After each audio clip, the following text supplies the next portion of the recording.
Good evening, everyone. We're here today to celebrate the life of Ben Franklin Tex Logan.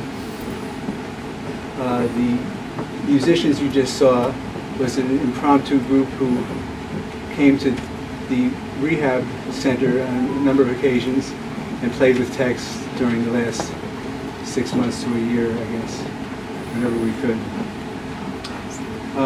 The memorial service today is going to be a combination of some stories about Tex's life, where everyone here has their own connection to him, and some in very far and unrelated fields.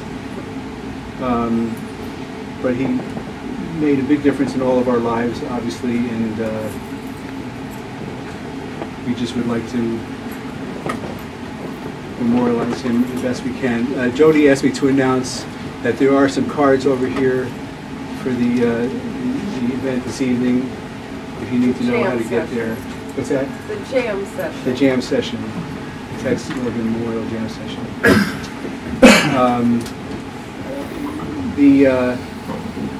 The number of letters and tomes and emails and Facebook posts that came in since Tex passed has been phenomenal. They've come from all over the world, from Japan, from Europe, and we would love to share them all with you, but we'd be here for a few days if we did. So we'll try to pick and choose. The New York Times op-ed columnist David Brooks has a new book called The Road to Character, where he talks about the difference between eulogy virtues and resume virtues. And obviously, Tex Logan had many virtues in both camps. Brooks talks about how we concentrate more on the resume virtues, but Tex, as you all know, was an amazing family man. He loved his daughters and his grandchildren, and of course, he loved Peggy. And he also was a very hard-working guy. Sometimes we'd be driving around on our way to a gig, and there'd be somebody jogging, and Tex would say, "I bet you couldn't get a lick of work out of that guy."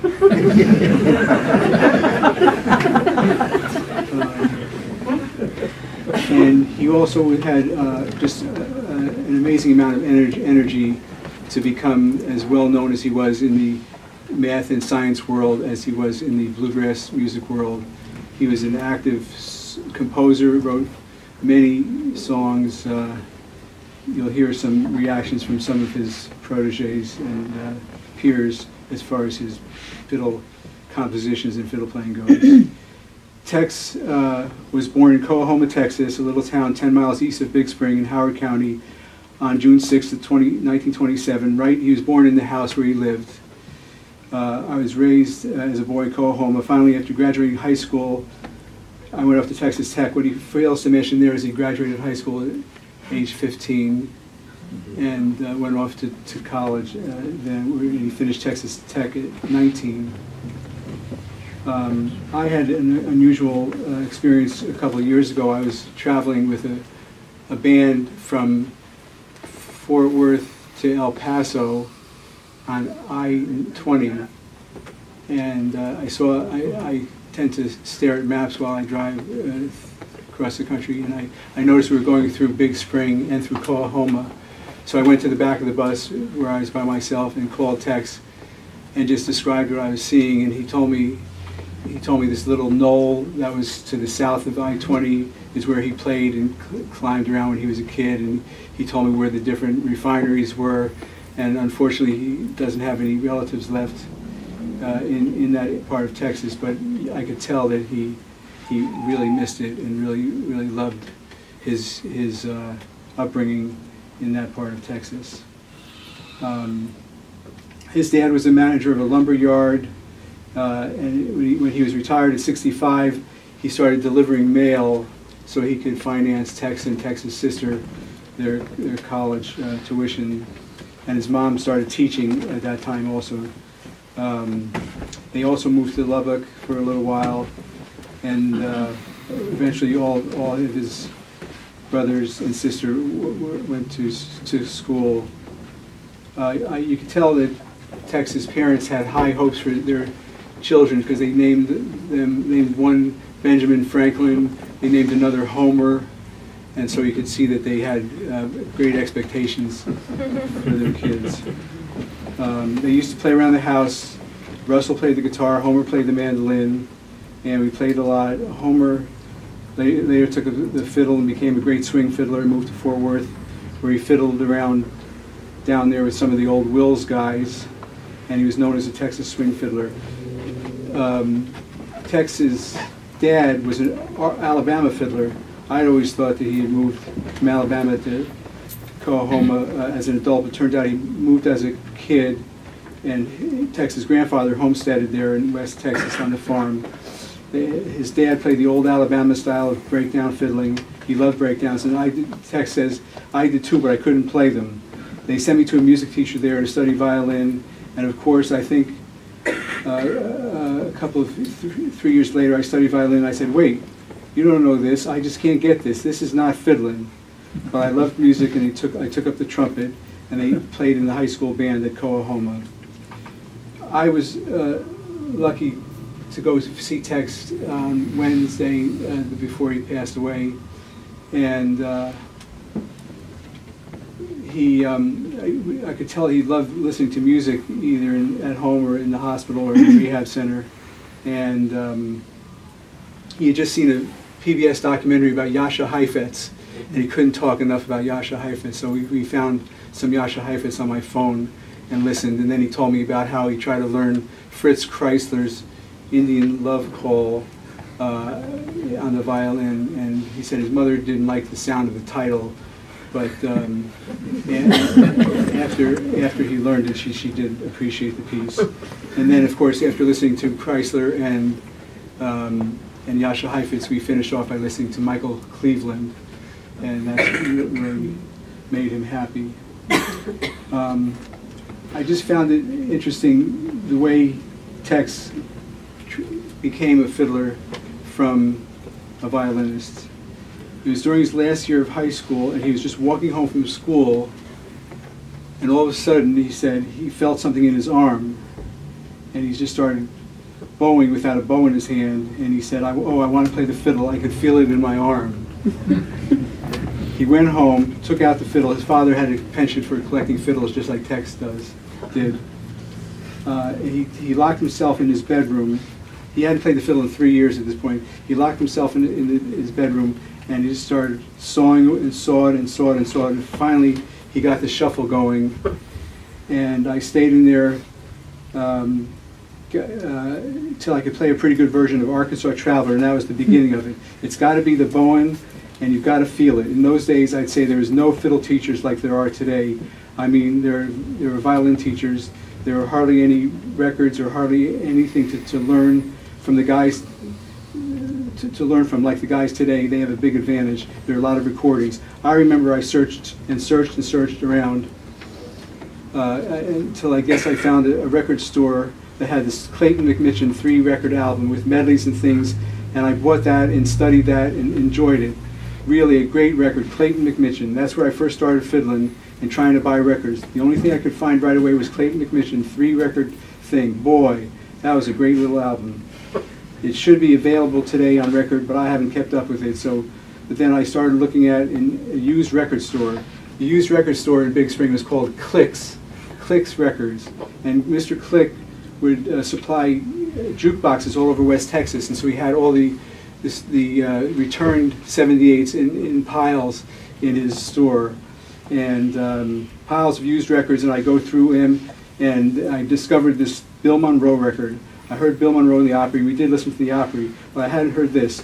This was Katie Hill. And I said, boy, and back with 6 White Horses, I believe, Clyde Moody, and I took that home, and it hit me like a stroke of lightning.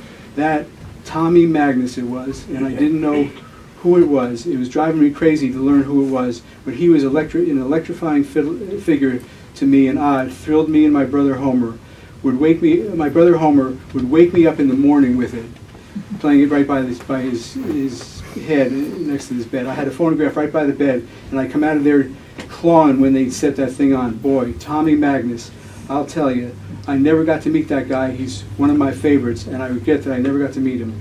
I got into Bill Monroe's records. I went back and found some more, and I got the original Mule Skinner Blues, and I said, this is great. And there's Tommy Magnus on fiddle. Oh, there. At this point, Tex is singing the fiddle parts, and we didn't know how to write that down. Hitting that blues stuff behind Bill. Man, he'd take a break. Da-da-dee-da-da-da-da.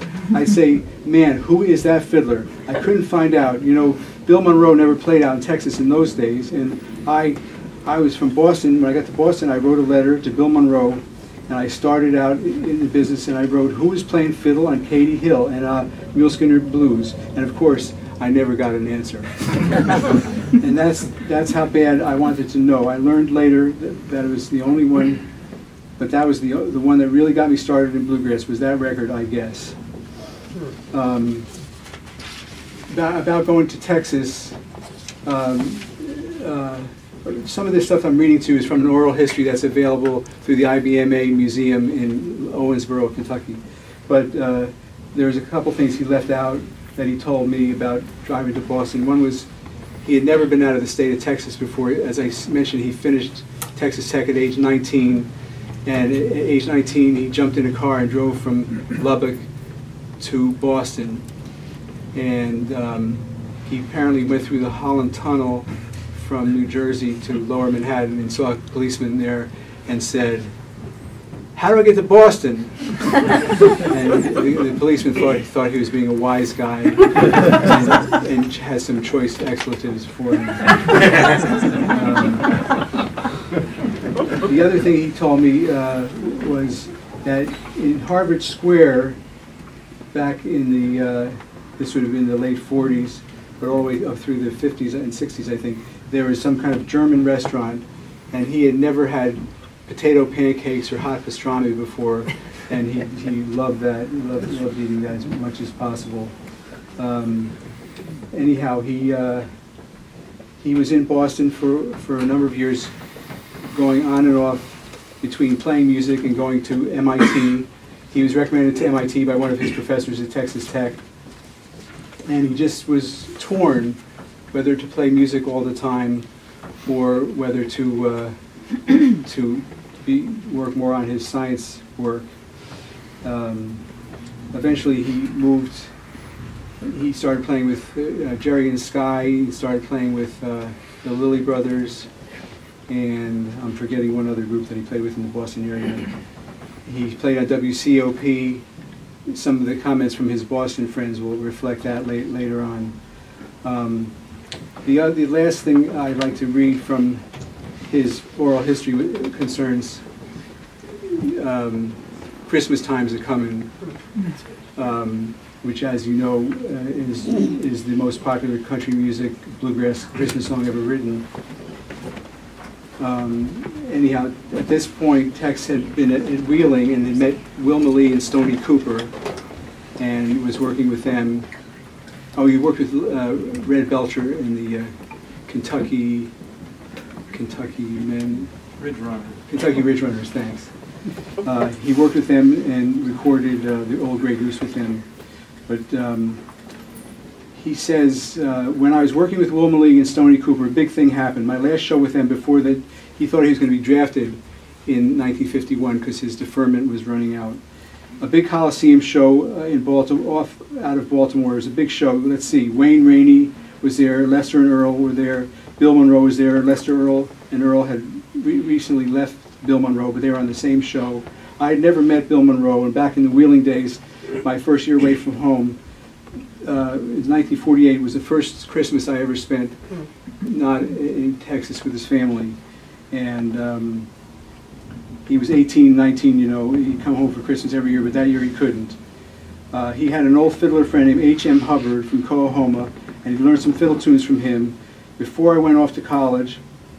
He learned Old Grey Goose was one he learned from him, even though he later found out it was called Jordan Emerhard Road to Travel.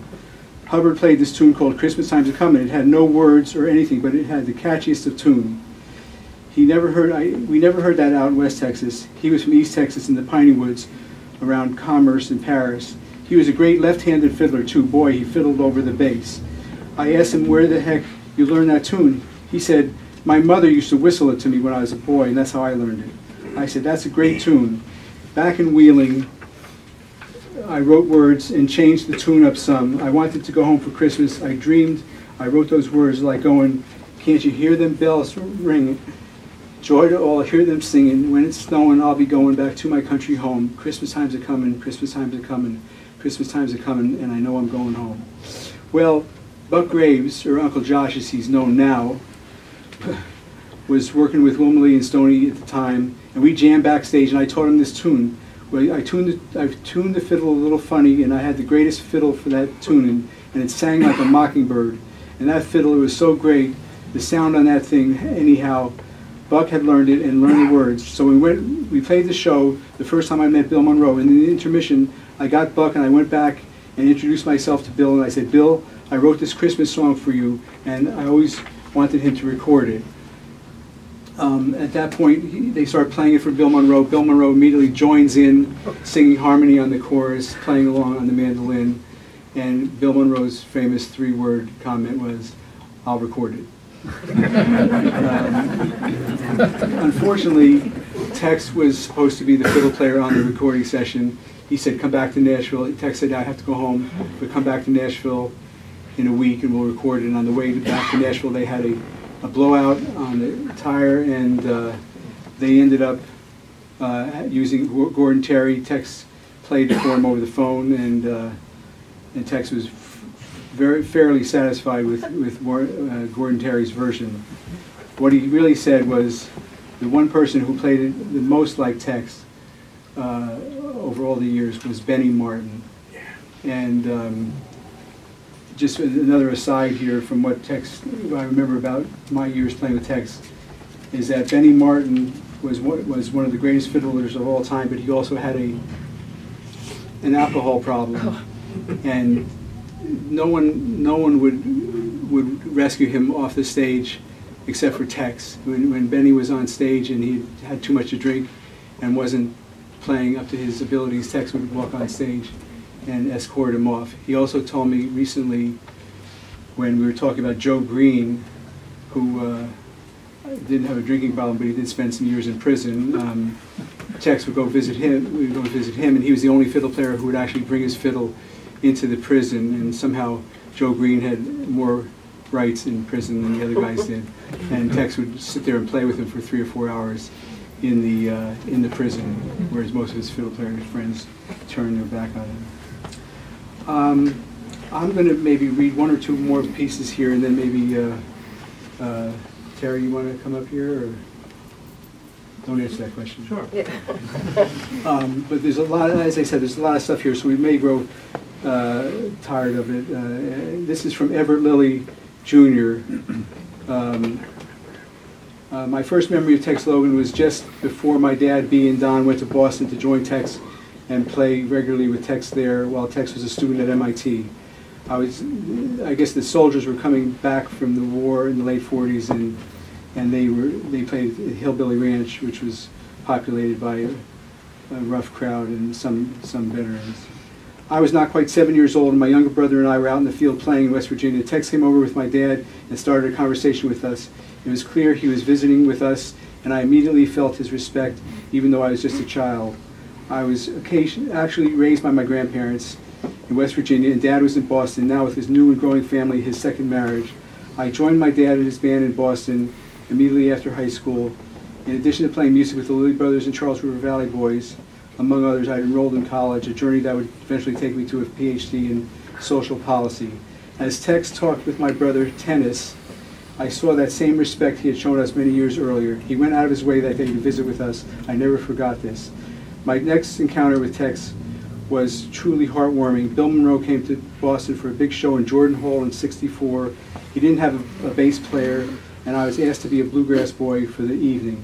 I was barely 21 years old and thrilled to play bass with the man. The band that night included Tex on fiddle, the great Bill Keith on banjo, and Peter Rowan on guitar.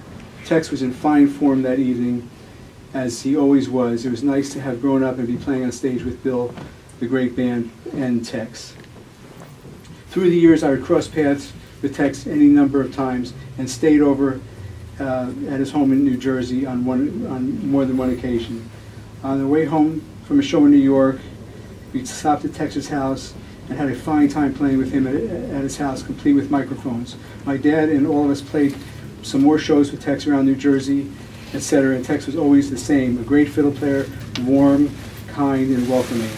As time I think of Tex, I usually think of Fred Bartenstein, who grew up near Tex in New Jersey. We'll hear more about Fred in a few minutes. Tex always seemed bigger than life, and being from Texas did not diminish that impression he gave to people. But I think this Texan's heart was as big as Texas itself. This is from Peter Rowan. Logan was always there for me from the start.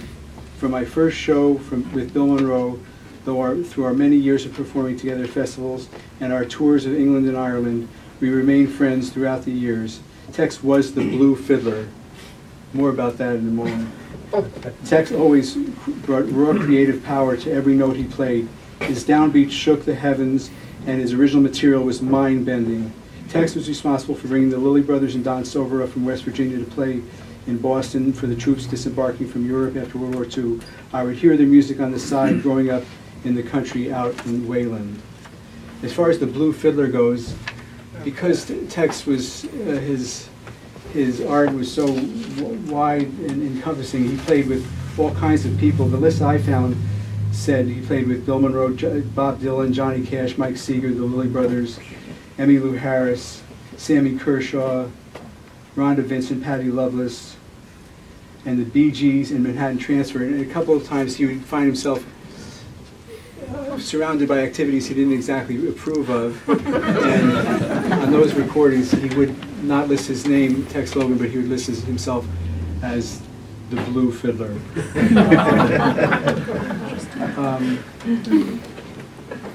Here's a couple more memorial messages, and then maybe I'll turn it over to our mathematics friends. Matt Glazer is the chairman of the American Roots Department at Berklee School of Music in Boston, and he had a very big role in Tex's 85th birthday. If you watch the video that Fred Robbins made, Matt says, "Well, Tex, I heard Kill the Shanghai Rooster on WBAI, and the next day I went out and bought a fiddle to learn how to play like that." Anyhow, he wrote in a Facebook post, "Spent hours today at Berklee listening to the original tunes of the genius Tex Logan. With my door open, Casey Dreesen, Bruce Molsky, and Darrell Anger all had their jaws on the floor as we tried to decipher the brilliant and intense fiddling of Dr. Logan. Rest in peace, Tex." Jim Hale, there was a time in the 1980s when Tex would drive anywhere, anytime, to be able to stay in shape, is what he called it. That included driving to this festival that we played with Tony Trishka and Skyline called the Rooney Fest, which was just an out-and-out hippie brawl fest with mud, but Tex would drive the 3 or 4 hours just so he could get up and play and practice and stay in tune. The same thing happened when I went to the Brandywine Old-Timey Music Festival. He came down for the Saturday afternoon and just to play in the parking lot. And Jim says, "We are a poorer, less musical world. Playing tunes with Tex and Barry at a Brandywine Festival back in '81 or so nearly caused me to miss a gig at the St. Michael's, Maryland Maritime Museum that evening." Like I said, there's sort of too many things to read here. Ranger Doug wrote, "Tex was one in a million. Where he is now is a much brighter place because he is there." John Weisberger wrote, "Very sad to hear the passing of Tex Logan. Tex was known for Christmas times a coming, but I especially enjoyed hearing him with the Lilly Brothers and Don Stover, and the couple of times I was able to meet him over the years was wonderful indeed. My deepest condolences to Jody and to all his family and friends." Bob Applebaum, who was my mandolin teacher, wrote, "I was at Merlefest when Jack Lawrence gave me the terrible news. No words will suffice. His music will always be part of who I am." I should mention that the first time I ever played bluegrass on the stage in front of an audience was in a band backing up Tex Logan, so I was completely unprepared for the task, obviously, but it was right up the street here at Hayes House, and the Bottle Hill Boys had brought Tex over to do a night with Winnie Winston, and to try to make it seem a little bit more like a bluegrass band, they hired me, and I've been playing the mandolin for a year or two at the time, and we played the whole night. I'd never played that fast in my entire life. This is from Stephanie Legend, who's here. The first time I met Tex and Peter was at Waterloo Village Bluegrass Festival. I have the poster right here in my office. Since I was the assistant editor at Picken, At the time, it's possible I met Tex prior to that, but I don't recall. I do remember the stories Don Kissel and Roger Siminoff would tell about those picking gatherings at Logan's house. We'll hear more about those in a moment too, but never had the opportunity to be there. Bluegrass newbie as I was way back then. Stephanie did remind me of a occurrence that I tried to block out, and that was when we played at the Great Gorge Bluegrass Festival. That was a ski resort up in northern New Jersey, and it was one of these bluegrass festivals attended by motorcycle gang participants. And someone at the festival had the brilliant idea to give every entrant a free Frisbee and tell them to have fun with it during the show. So we had played there for a few days, and we went out for our last show Sunday night. It was a very exciting night, and we were playing Midnight Moonlight for the 9 millionth time, and all of a sudden this Frisbee comes flying out of the audience, and I don't know how the guy had such good aim, but it hit the fiddle right at the base of the neck, where the neck is attached to the body. And I looked over at Tex, and the fiddle was still under his chin, and the strings were hanging down to his knees, and that was the end of our performance. Maybe on that note, we'll play another piece, and then you can go next. Why don't we play Amazing Grace?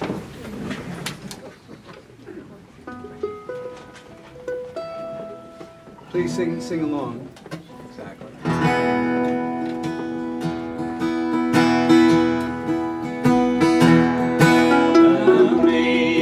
Amazing grace, how sweet the sound that saved a wretch like me. I once was lost, but now I'm found.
I've been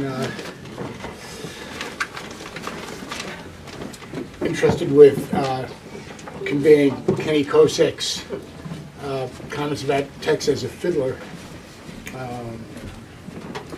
And I'll just read what he sent me. To a fledgling fiddler from the Bronx in the 1960s, Tex was huge. And by that, I mean very large, large hat, large mustache. He came from a large state. He chewed tobacco and played tunes faster than anyone I had ever heard. Very few of us knew him as Dr. Benjamin Logan, which we will hear about soon. Over the years, I saw him at festivals, concerts, and the large annual birthday party he gave for his pal, the larger-than-life Bill Monroe. Tex was avuncular, gentlemanly, and generous in sharing his fiddle style.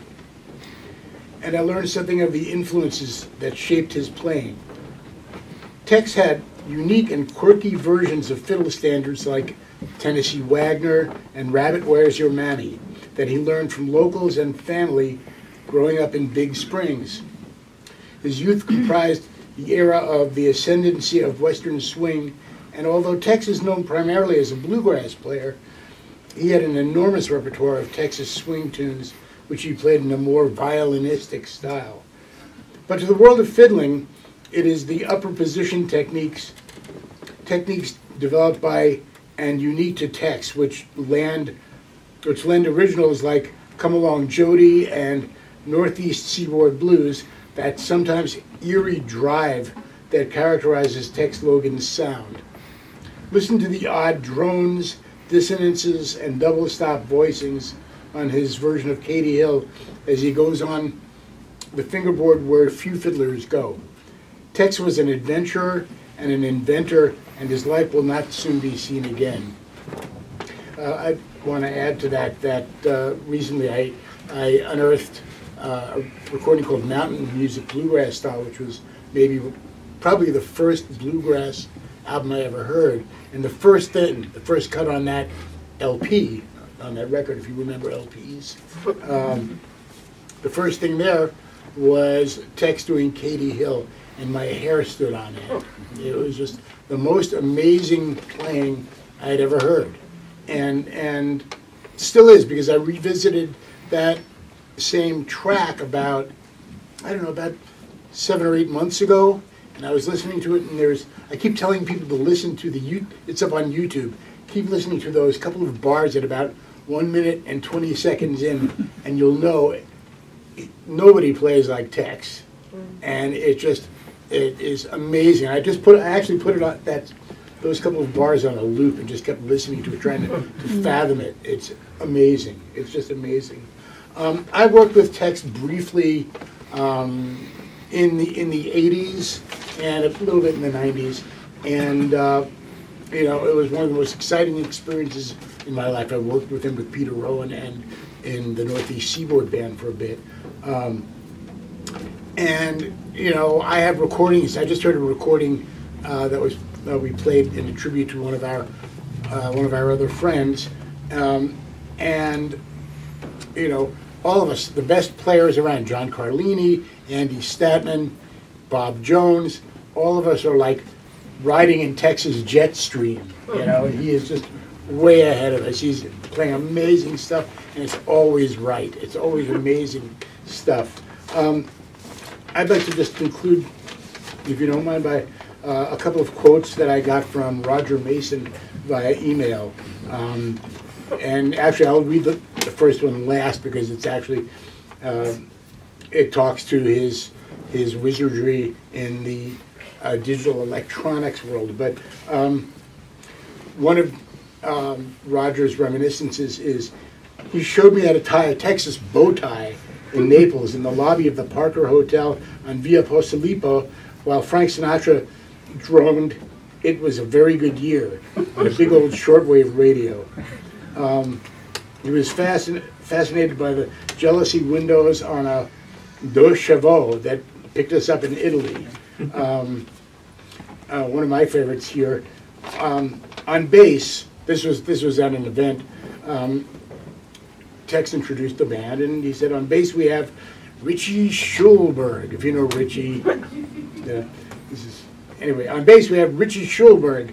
And Richie looked up at him and he said, Tex, you know, that sounds too Jewish.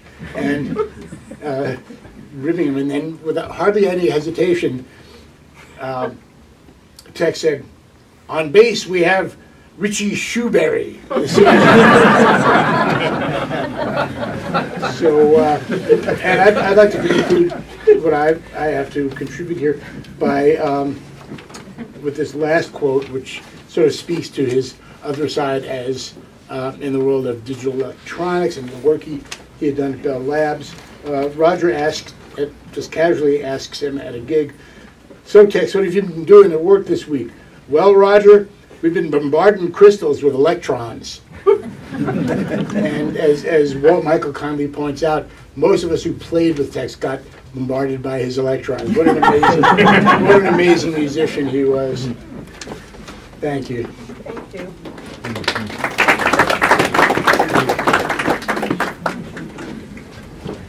This is from Rick Campbell from Portland, Oregon. And then we'll bring up Doctors Landau, Pollak, and Reeds. An 18-year-old with equal potential in music and science, I was tormented by the need to choose one or the other. I decided on physics at the ripe old age of 23, entered the serious world of basic research at Bell Laboratories, a bright-eyed kid ready to devote his life to science. But God had other plans. A little deadhead summer intern heard that I played guitar, and she took me to meet Tex Logan in the old acoustics building. I'll never forget our first conversation. He suggested I bring my guitar to work and we could play at lunch. And I replied, sure, pick a day. And he looked at me quizzically and said, every day. And so it was for 4 years. We'd work on some of his tunes, then discuss mathematics, poke around in the acoustics lab, hang out with John Carlini, who dropped in for a visit, shoot some video for ABC News, play Max Matthews violin, listen to Jim West's binaural field recordings.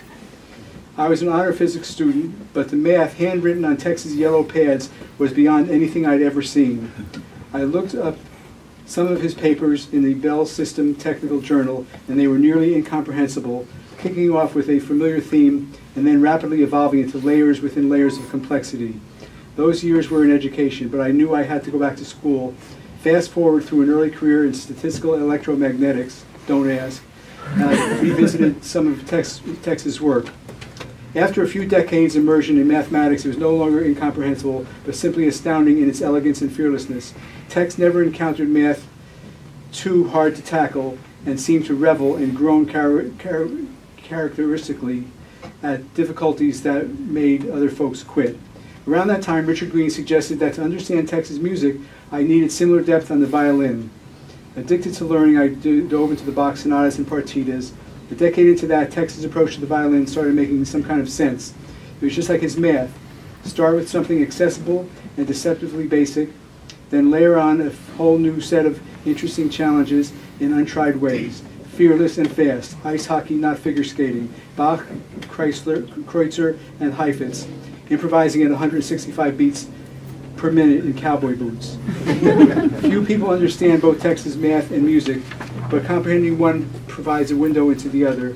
His math is always on the bleeding edge of human comprehension, and his compositions are generally too difficult to play. He never had to choose, but he did work twice as hard. He made time for math by avoiding musical simplifications and polish necessary for a legacy of perfect recordings, and made time for music by spending less time at academic conferences where luminaries stand around patting each other on the back. He also made time for sharing music and math with a generation honored to spend time in one of his circles, and he made space for us in his life, his laboratory, and his bands. Just when you think you've got to figure out, God sends some little deadhead to make an introduction that will change your life. I can't imagine mine without Tex's influence, and either can my brothers, my sisters, my son doing math this afternoon in Seattle, or my nephew Paul playing fiddle this evening somewhere near Roanoke. Now I've got to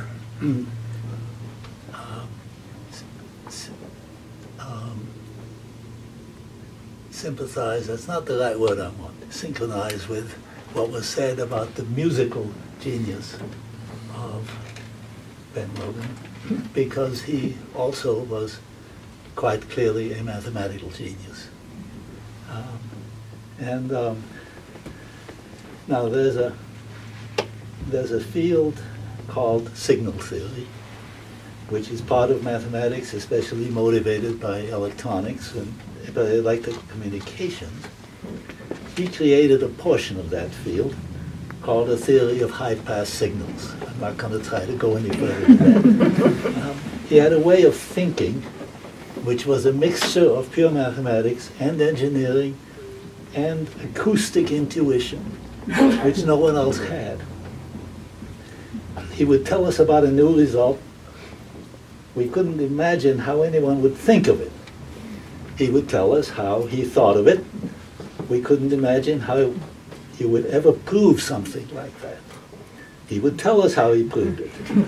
And I at least would know that I could never have proved that, not even after he told us how. I just couldn't think that way. And that's the definition of a genius, that he can do that. He did phenomenal work, but he didn't have a PhD.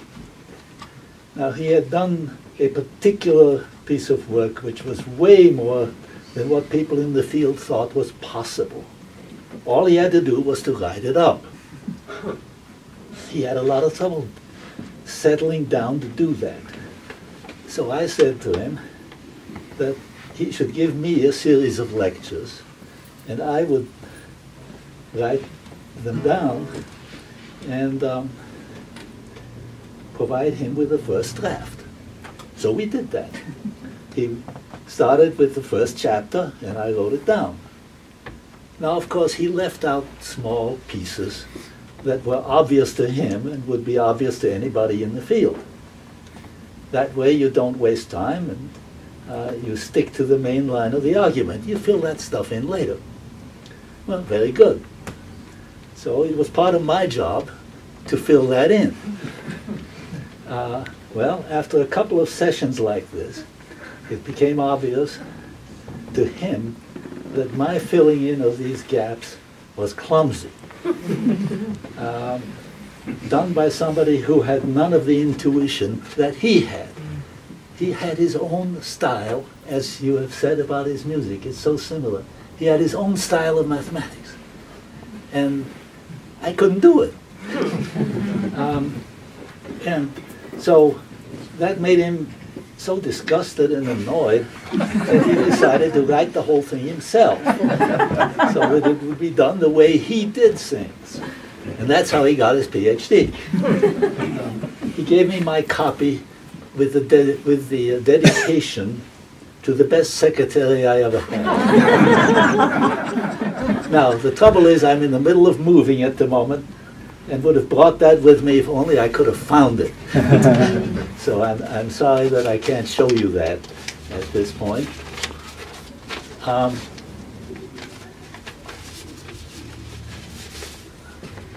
Let's see.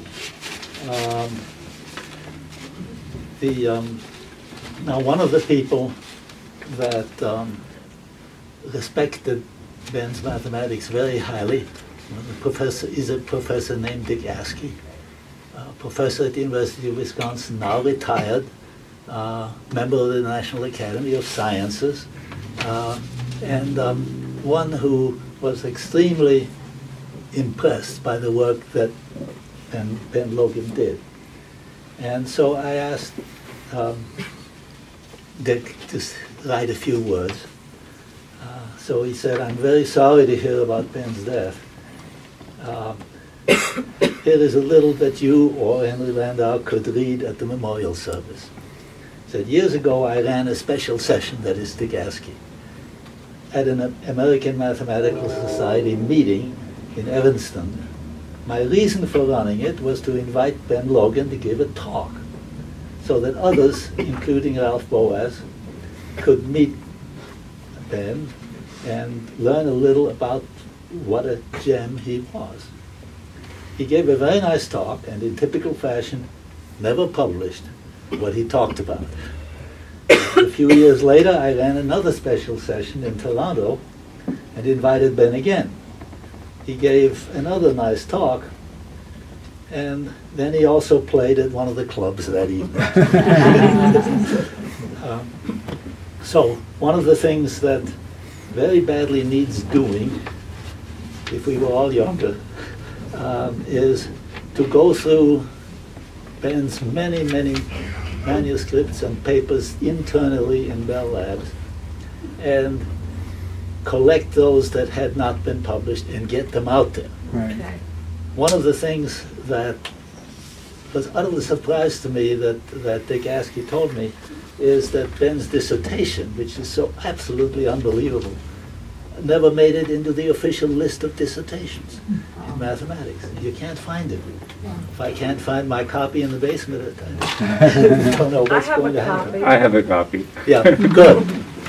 I'm glad that that there are several around. So it's the similarity of a genius in this field, a genius in this field, an original way of thinking that other people don't have. He did that. That was in common in both of his careers. So thank you.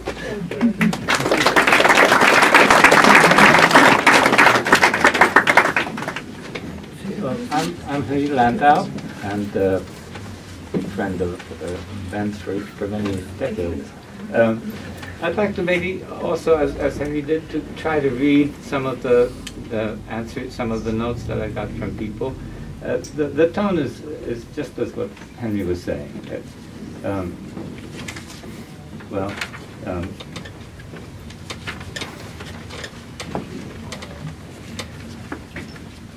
Alan Gorin, who is a speech, who works in speech, said he was a legend. And Jerry Foschini, who is responsible for what is now known as MIMO, the massive antenna designs for wireless communication, said when it came to Fourier analysis, Ben was a towering genius.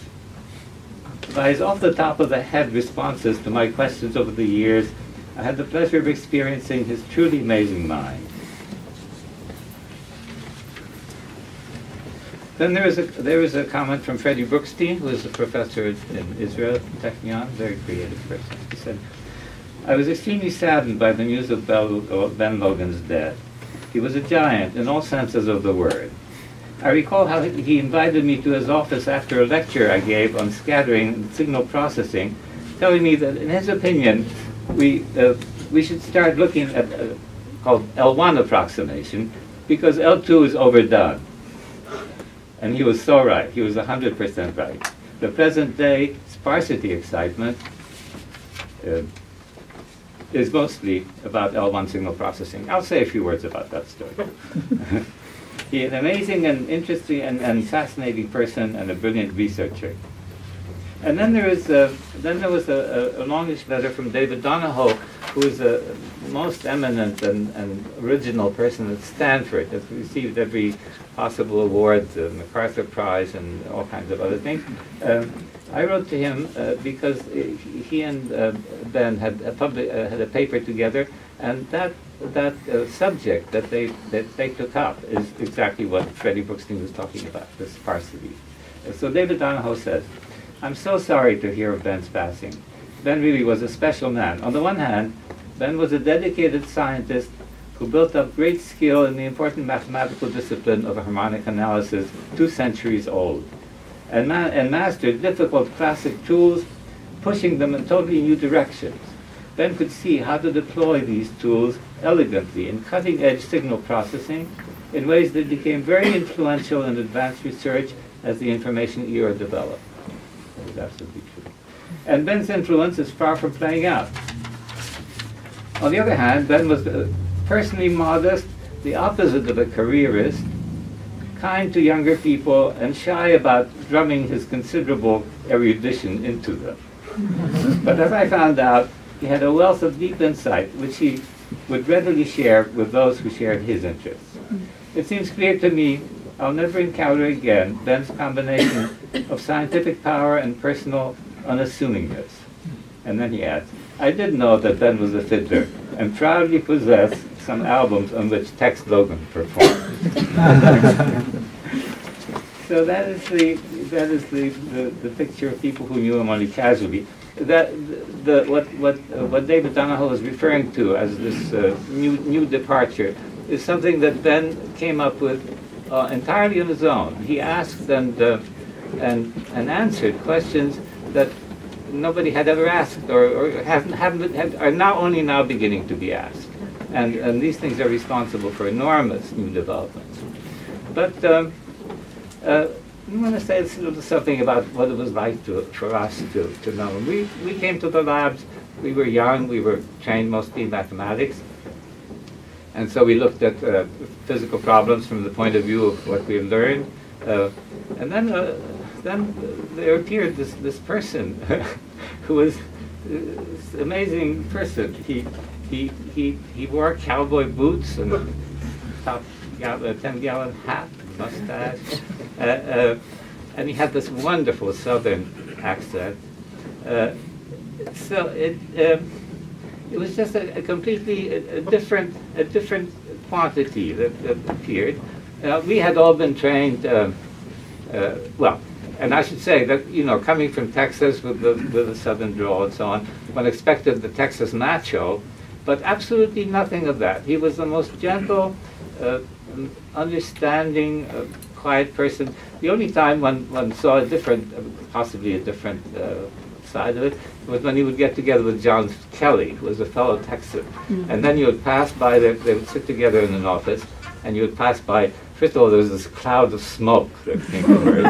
Then when you looked in, you could see barely 4 cowboy boots on the desk. And I think there might have been some spitting of tobacco juice, but there certainly was smoking.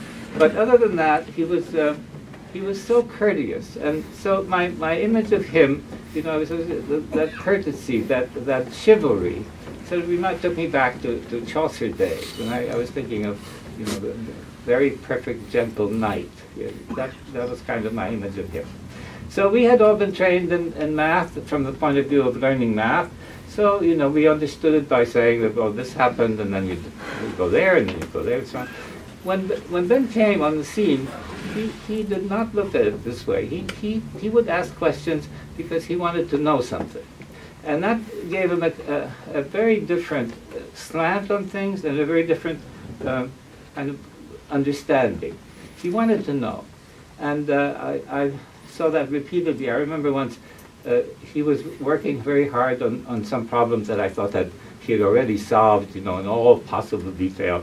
And I said, well, why are you working with this? He said, I have to know. I have to know. So as I said, he kind of took math in his own way and at his own pace with his own interest. But at the same time, he was enormously available to people who would ask questions or bring up problems. And as we know, his accomplishments in math are enormous. Just one side thing. He and Larry Shep worked together on inverting on CAT scans, and they were the ones who developed the first, probably the first working CAT scan algorithm. Then he worked in theoretical combinatorics, and then he worked on echo canceling. He was there for anybody who could come in. And when you came in and you asked him something, he would sort of look and he says, well, let's see, he would say. And then, you know, just quietly and gently, I always had the feeling that he didn't struggle in math, that things just, he was friends with examples, he was friends with equations. He could bring them to bear on whatever he was thinking about. The Hilbert transform never refused anything he asked it to do. And so the problem that I think in the end he had the most, that went furthest, is, well, it's this thing that David Donahoe alluded to.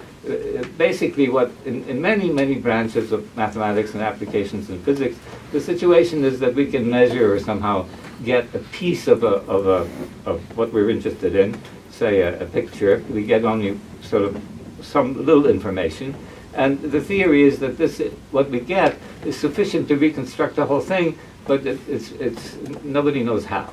So it was in that realm that now enormous strides are being made, and they have huge potential for crystallography. You know, and he said with bombarding electrons, bombarding crystals with electrons. It's this kind of problem that is enormously important. I remember, well, just this intense interest that he had in doing things. We were all raised with this principle that if something is worth doing, it's worth doing well. But John Pierce, who was the head of research, was reputed to have said, if something is worth doing, it's worth doing badly. Meaning that, you know, you start something and then people figure it out. But Ben, that was absolutely not his idea. He was such a perfectionist in writing things.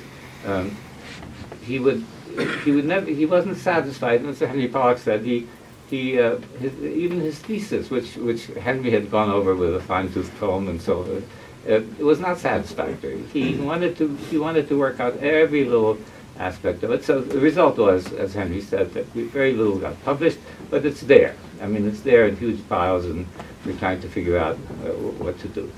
I called him recently because somebody was asking about a paper that that Ben and Larry Shep together had written in 1968. And I said, well, you know, there's this equation there that they can't make out. And he said, and then and would you believe that he remembered the equation, and he remembered how it worked and why it worked for the paper of 1968. So that was Ben. As I said, the feeling was that mathematics was basically his friend, and the lovely personal contact that one could have with him. I used to like to call him up just to hear his voice on the answering machine.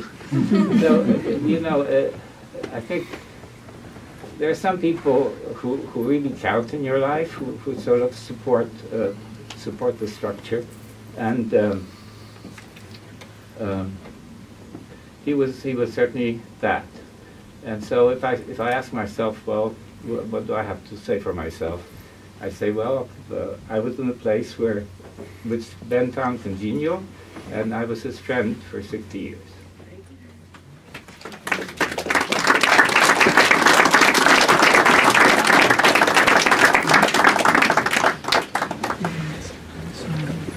So I'm Jim Reeves, and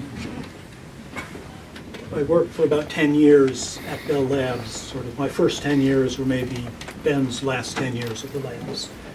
And in fact, I didn't work closely with him. We had a friend in common, Larry Shep. I worked a lot with Larry, and Larry worked a lot with Ben. And Larry sort of told me about how smart Ben was, told me many of the things you've just heard from Henry Landau and Henry Pollak. But my very first day at the labs, I found out about Ben. It turned out that my boss hadn't arranged, or there wasn't an office available for me on the first day that I showed up. And so my boss said that it turned out that there was an older guy in the department who never used his office. He spent all of his time pottering around in his lab. And so I could use, as it turned out, Ben's office. So I did that for a week. Now, so I instantly learned that Ben was a saver and a collector, because his office was absolutely jam-packed. I wanted to use the desk, but there were things on the desk. I think probably I took stuff off of the chair in front of the desk. I had a folder or a briefcase or something that I wanted to put in the desk drawer. Well, it was hard to pull the drawer out because it was, the desk tray was just filled with pads of paper and slide rules and IBM coding sheets and goodness knows what, rulers, compasses maybe, So it was a struggle pulling the drawer out, and it was a struggle pushing the drawer back in. And it was sort of clear from just the general appearance of things that most of this stuff hadn't been used recently. Well, over the years, I began to learn that Ben was not just a pack rat, but was a brilliant mathematician. And a problem that Larry and I worked on was, well, Larry got Ben interested in this problem too. And Ben had an absolutely unique way of thinking about one particular part of this problem. So it's exactly as both of the Henrys said. Ben just had a way of thinking about the setup of this problem. You know, Larry and I were doing calculations basically the way everyone does in high school, only maybe harder. But Ben just sort of thought through everything, and to him, the problem was resolved by taking a pair of bar beer mug coasters, you know, those round cardboard discs, and putting them on the blackboard and taking a piece of string and doing something, and I'm going to try to say this right, you just pull the string taut. So it was like the punchline of a joke. I mean, a math calculation is not a joke for most mathematicians and not a joke for most students. But for Ben, you know, it was his playground. He could prove a theorem or end a calculation with a punchline. Well, when he retired from Bell Labs in the 90s, Ben gave me a farewell gift. It was a 2-drawer oak chest of drawers. Used, maybe it was intended to file drawings or something. It was like modular furniture from the 1920s that Bell Labs had been full of, maybe before the fad for steel case kicked in the 50s and 60s. And, well, Ben told me that this chest of drawers had been used by Claude Shannon, a famous Bell Labs scientist. And, well, this chest of drawers sits in my living room now, next to the fireplace. And it's a memento of Ben, and I guess indirectly of Claude Shannon. And in the drawers are some computer papers and junk that I haven't looked at in 15 years. It sort of fold to the top of the drawer. It's kind of hard to pull the drawers out. So I guess I've learned lots of things from Ben.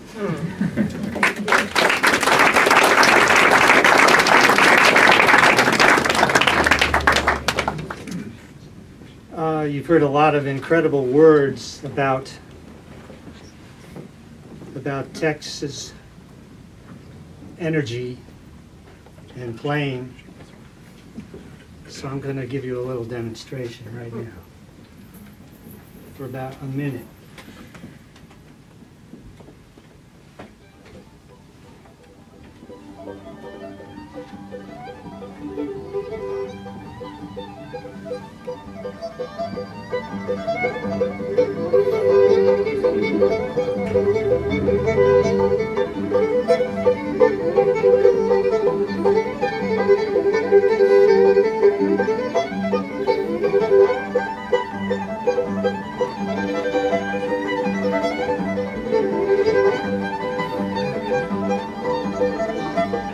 Musicians, listen to this.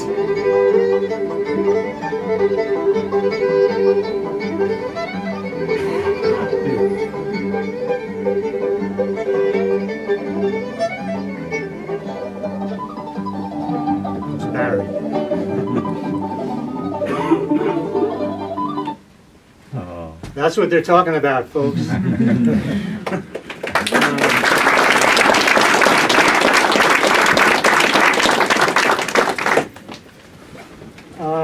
My name is John Carlini, and I'm a musician. And I first met Tex Logan, I'm going to say 1964, maybe 1963.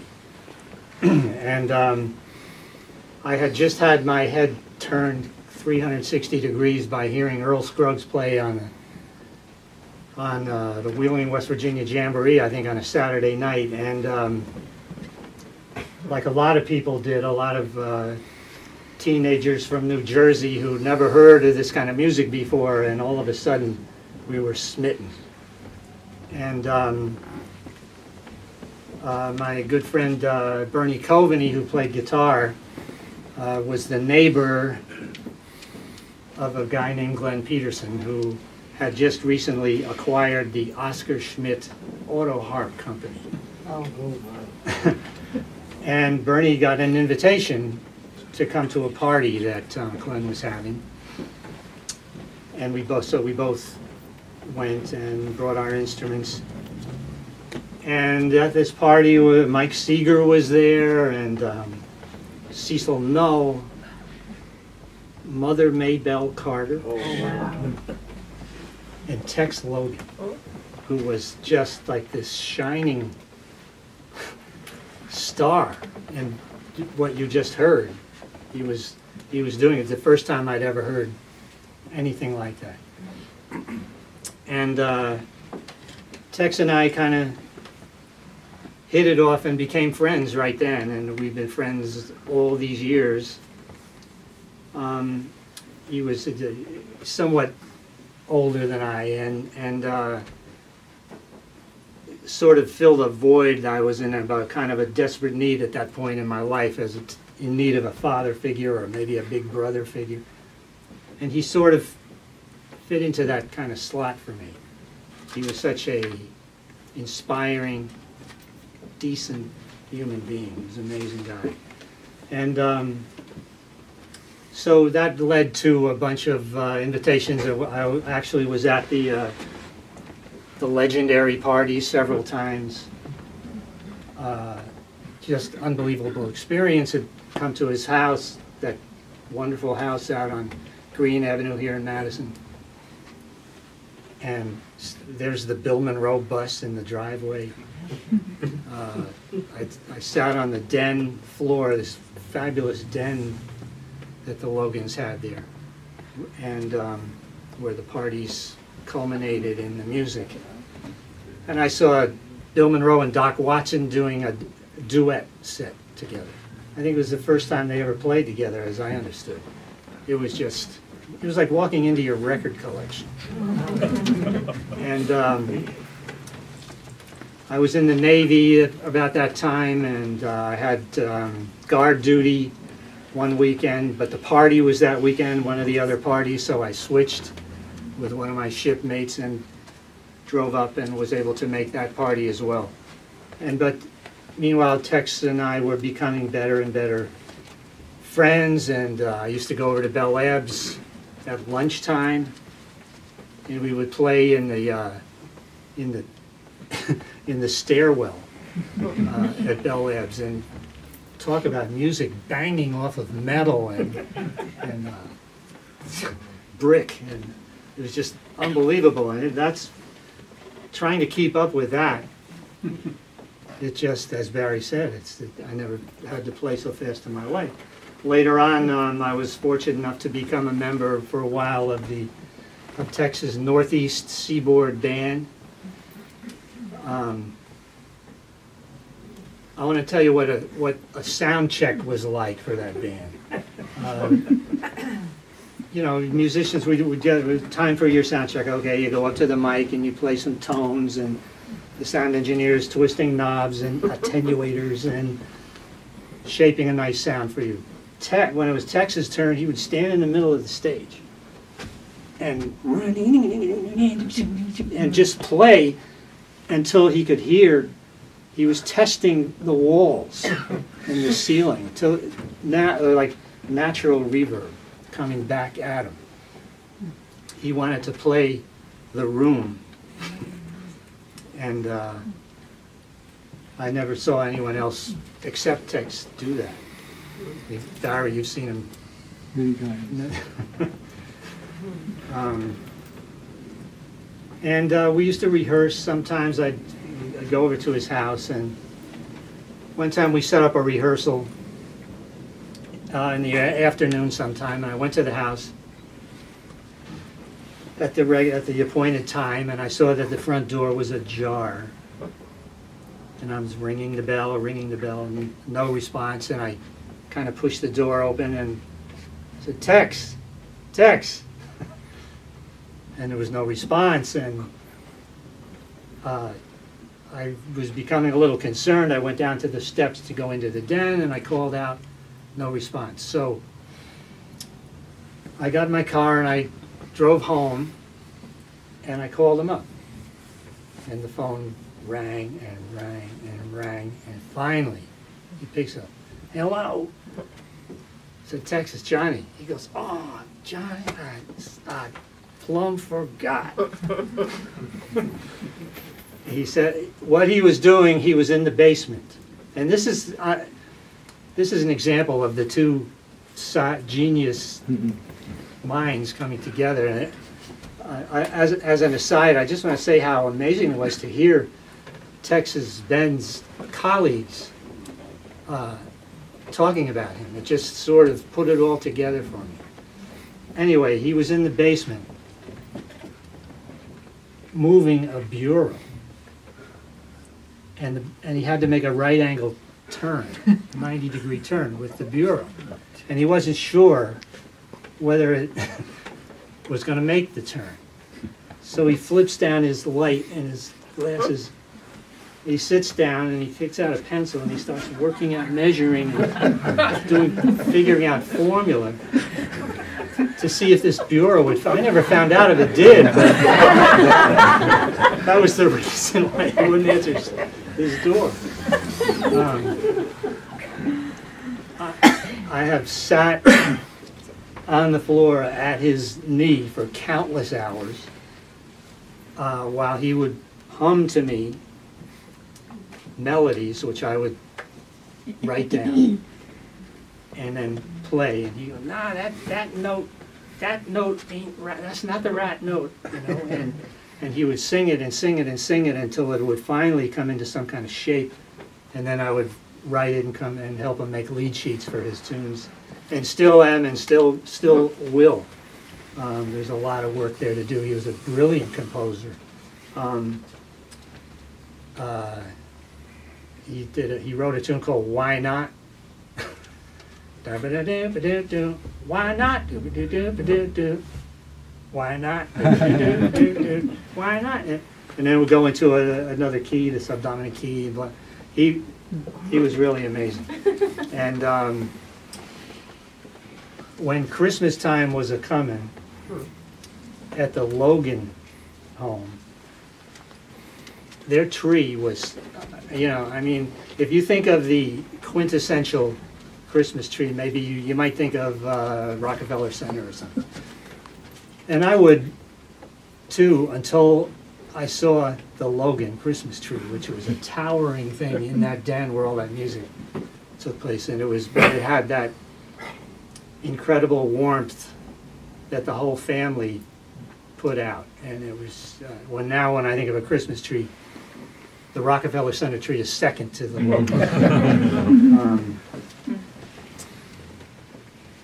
I'm going to read you something else that if you remember what you just heard here, that was Katie Hill that you heard referenced. This is from my friend David Grisman. Tex Logan was a unique figure in the history of bluegrass music and in my own personal musical journey. His playing was like no other fiddler, with that incredibly incisive backbeat and his wonderful rendition of Katie Hill.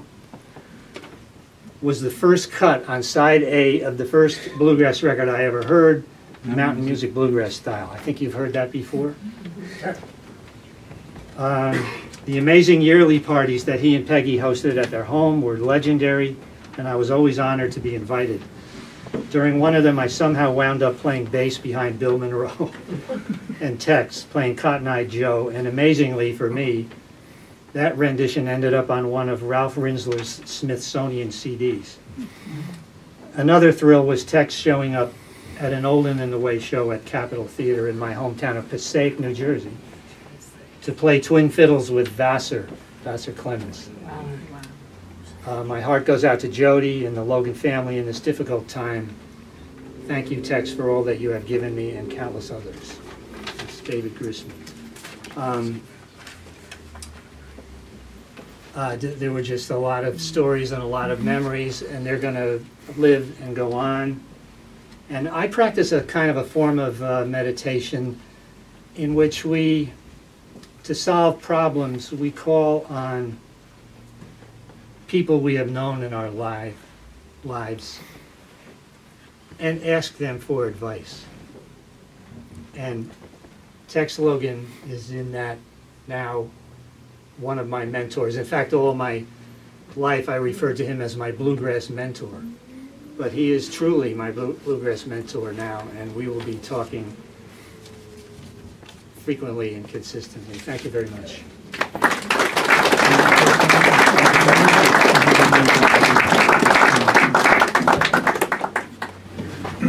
It seems as if we're running out of time here. I'd like to maybe play one more song before we leave, and I would like to read something from Fred Bartenstein, who is a good friend of the Logan family, and Jody asked me to read this, especially if I can find it. We will try to play some more examples of Tex's fiddle playing. That was so exciting to hear for that 1 minute, John. We will try to hear some more of that at the Bluegrass Jam session. This is from Fred Bartenstein. I won't read the whole thing, it's long, but he says his childhood home was 5 miles from the Logan's residence. As a passionate fan, he became aware of Tex in 1966. In those days, Tex chain smoked, drank lots of strong black coffee, left notes of theoretical math equations on every flat surface, played Scott Joplin rags on the piano, on the upright piano, and complained bitterly and constantly of being rusty on the fiddle. He didn't sound rusty to me. Tunes we worked up included Twinkle Little Star, the Texas fiddle tune, with a third part I never heard anybody else play, Ralph Stanley's Clinch Mountain Backstep, which Tex thought would make a great fiddle tune, and our own duet of Ernest Tubbs' contemporary hit, Thanks a Lot. Because I was too young to drive, Tex took me along on a number of his bluegrass road trips. I was fortunate enough to attend 3 of Texas' famous all-night Texas barbecue and jam sessions at the house in Madison. Bill Monroe and the Bluegrass Boys were always the guests of honor. One time I went over to Tex's house, and there was a big bus in the driveway, but it wasn't Bill Monroe's bus. It was Leon Russell's bus. Tex and Leon Russell were good friends, and they loved to go out to his bus and do some recording in the middle of the night. He says,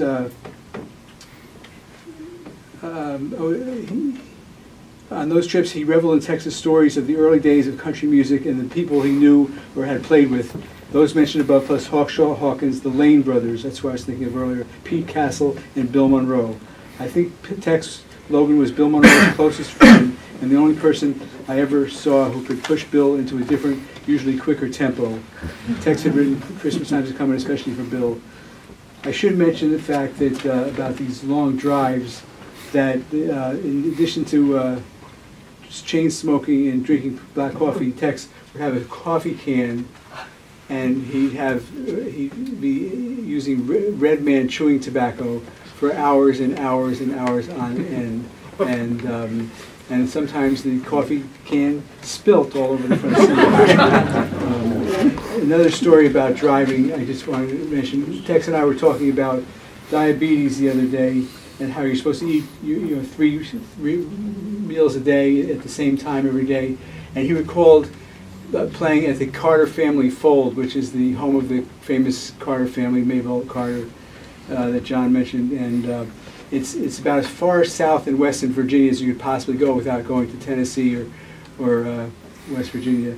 And we played there with Pete Rowan.